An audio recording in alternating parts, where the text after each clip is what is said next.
এটাকে মন্দিরও বলা যায়, স্মৃতি মন্দিরও বলা হয়। নবীনচন্দ্র উচ্চ বিদ্যালয়ের যার নামে এই স্কুলটা, যার অবদান এই স্কুলে, তার স্মৃতি রক্ষার্থে সেই স্মৃতি মন্দিরটা অন্তত সংরক্ষণ করা উচিত, যাতে এখন থেকে পরবর্তী প্রজন্ম জানতে পারে যে নবীনচন্দ্র করের একটা সমাধি, ঠিক বলা যাবে না, স্মৃতি মন্দির, এখানে তাকে করা হয়েছিল, দাহ করা হয়েছিল। আমি এটার নাম দিয়েছি স্মৃতি হিসাবে, যেহেতু স্মৃতি রক্ষার যেহেতু এই মন্দিরটা, আমি এটাকে স্মৃতি মন্দিরই আমার লেখায়, ফেসবুকে আমার লেখাটা স্মৃতি মন্দিরই আমি উল্লেখ করেছি। অনেকেই কিন্তু এই মন্দিরের ইতিহাসটা জানে না, এই প্রজন্ম তো জানেই না, আমাদের সময় যারা আছে তারাও জানে না। আগামী 4 জানুয়ারি নবীনচন্দ্র উচ্চ বিদ্যালয়ের প্রতিষ্ঠাবার্ষিকী, 116তম প্রতিষ্ঠাবার্ষিকী। এই উপলক্ষে এই প্রতিষ্ঠাবার্ষিকী কেন্দ্র করে আমি নবীনচন্দ্রের যে গ্রাম, যেটা করে গ্রাম, শহর থেকে কয়েক কিলোমিটার দূরে, আমি সেখানে গিয়েছিলাম যে নবীনচন্দ্রের কোনো স্মৃতি এখানে আছে কিনা খুঁজে দেখার জন্য। যিনি এই স্কুলটা করেছেন, যে স্কুলে আমি পড়েছি, আপনারা অনেকেই পড়ালেখা করেছেন, তো সেই হিসেবে আমি ওই শহর থেকে দূরে করের গ্রাম, নবীনচন্দ্র করের যে বাড়ি যেখানে, সেই করের গ্রামে গিয়ে দেখলাম যেই বাড়িতে নবীনচন্দ্র থাকতেন, সেই বাড়ির পুকুর পাড়ে একটা কর্নারে একটা মন্দির, ঝুপঝাড়ের মন্দির, দেখা যাচ্ছে না। আমি সেই কৌতূহলবশত সেই মন্দিরের পাশে গেলাম, গিয়ে দেখলাম যে মন্দিরের গায়ে লিখে আছে স্বর্গীয় নবীনচন্দ্র কর, 1336 মৃত্যু, 1337 বাংলা সই চৈত্র। আমি ক্লিয়ার হয়ে গেলাম যে, তারপর এলাকাবাসীকে জিজ্ঞেস করলাম যে এখানে মন্দিরটা কী মন্দির। এরা বললো যে এখানে তাকে দাহ করা হয়েছিল, অন্ত্যেষ্টিক্রিয়া এখানে হয়েছিল, এবং সেই স্মৃতি রক্ষার্থে এখানে মন্দিরটা স্থাপন করা হয়েছিল। এই মন্দিরটা আগে খুব সুন্দর ছিল, অনেক ঝাঁকঝমকপূর্ণ ছিল, কিন্তু এখন তো অনেক প্রায় 100 বছর পরে হয়ে গেছে এগুলো। আর তার বংশধর এখানে কেউ নেই, তিনি তো নেই যে কেউ খেয়াল করবে। তবে এলাকার লোকজনের দায়িত্ব ছিল তো মন্দিরটাকে সংস্কার করে রাখা, যাতে এই প্রজন্ম পরবর্তী প্রজন্ম জানতে পারে যে নবীনচন্দ্র কর একজন ছিলেন। আমি নবীনচন্দ্র উচ্চ বিদ্যালয়ে প্রতিষ্ঠাবার্ষিকীর আগে দায়িত্বে যারা আছে সকলকে অনুরোধ করবো যে মন্দিরটা সংস্কার করার জন্য। এটাই তেমন একটা ব্যয় হবে না, বাট স্মৃতি রক্ষা হবে। ধন্যবাদ প্রিয় কুলাউড়াকে, ধন্যবাদ নবীনচন্দ্র উচ্চ বিদ্যালয়ের প্রাক্তন ছাত্রবৃন্দকে।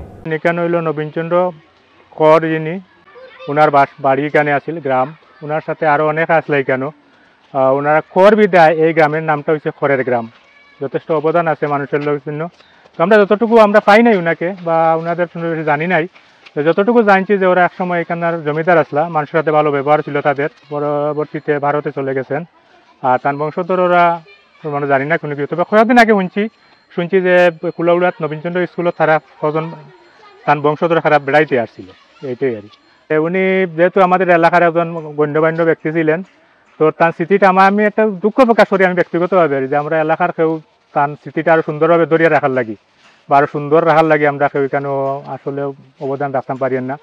আমি সংশ্লিষ্ট যারা আছেন এলাকার এবং নবীনচন্দ্র স্কুলের যারা বর্তমানে আছেন, তাদের সবার কাছে আমার অনুরোধ থাকবে ওনার স্মৃতিটা যাতে আমাদের আরও সুন্দর করে। কারণ গুণীজন আমরা যদি সম্মান না করি, তাহলে সমাজের গুণীজন সৃষ্টি হয় না।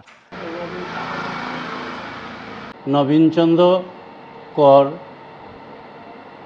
এই বিদ্যালয়টি প্রতিষ্ঠার সাথে তিনি সম্পৃক্ত রয়েছেন, এবং তারই নামে এই বিদ্যালয়টি প্রতিষ্ঠা নামকরণ করা হয়েছে। তিনি একজন জমিদার পরিবারের সন্তান নবীনচন্দ্র, এবং শিক্ষা অনুরাগী ছিলেন। ওনার বাড়ি করর গ্রামে, পৈতৃক বাড়ি। সেই বাড়িতে দীর্ঘদিন পরে আমাদের অনুসন্ধানী সাংবাদিক ভাইয়েরা সহ অন্যান্য শিক্ষা অনুরাগীরা ওনার বাড়িতে গিয়েছিলেন। গিয়ে নবীনচন্দ্রের যে স্মৃতিচারণমূলক যে মন্দির, সেই মন্দিরটা খুঁজে পেয়েছেন।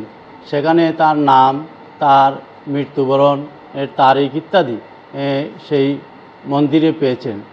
নবীনচন্দ্রের যেহেতু স্মৃতিচারণমূলক মন্দিরটি করর গ্রামের তার নিজ বাড়িতে সেটা পাওয়া গিয়েছে, আমার মনে হয় সেটা এখনই উপযুক্ত সময় সেটাকে সংস্কার করে জনগণের সম্মুখে নিয়ে আসা। অত্র এলাকায় একজন তিনি শিক্ষা অনুরাগী হিসাবে আমাদের সকলের কাছে, ছোট বড় সবার কাছে, এই স্কুল থেকে আজকে 116 বছর আমরা অতিক্রম করতে যাচ্ছি, 116 বছর উদযাপন করতে যাচ্ছি। আগামী জানুয়ারির 4 তারিখেই সেই মিলন মেলা হবে কুলাউড়া নবীনচন্দ্র উচ্চ বিদ্যালয়ের।